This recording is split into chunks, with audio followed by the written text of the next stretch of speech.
మాతృస్ kitchen కి స్వాగతం. ఈ దీపావళికి సింపుల్ గా వెరైటీగా ఏదైనా స్వీట్ చేయాలనుకుంటే ఈ క్యారెట్ లడ్డు చేసి చూడండి.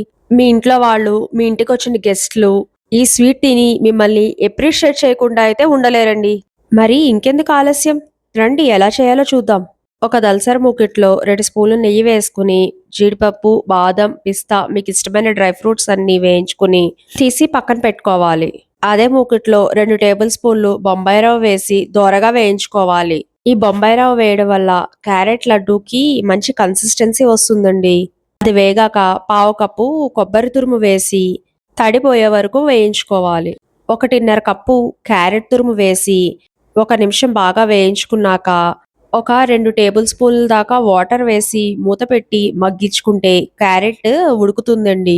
3 మినిట్స్లో క్యారెట్ అంతా మగ్గిపోయి దగ్గరకు వచ్చేస్తుంది. ఇప్పుడు ఒక అరకప్పు పంచదార వేసి బాగా కలపాలి.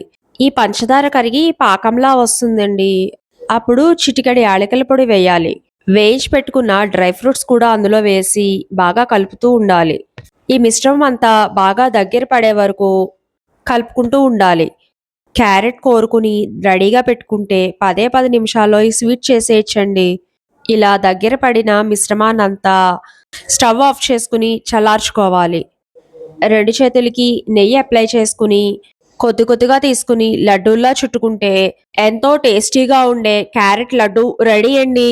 ఈ లడ్డూలు బయట అయితే 2 డేస్, ఫ్రిడ్జ్లో అయితే 4 డేస్ వరకు స్టోర్ చేసుకోవచ్చండి. మీరు కూడా ఈ దివాళీకి ఈ టేస్టీ లడ్డు ట్రై చేసి ఎలా ఉందో చెప్పండి. మీరు మీ ఫ్యామిలీ మెంబర్స్ ఖచ్చితంగా ఎంజాయ్ చేస్తారు. ఎంతో జ్యూసీగా సాఫ్ట్గా ఉండే ఈ లడ్డూని పిల్లలు, పెద్దలు అందరూ ఇష్టంగా తింటారండి. అందరికీ దీపావళి శుభాకాంక్షలు. వీడియో కనుక నచ్చినట్టయితే లైక్ చేయండి, షేర్ చేయండి, సబ్స్క్రైబ్ చేయండి. ఉంటానండి మరి, బాయ్ బాయ్.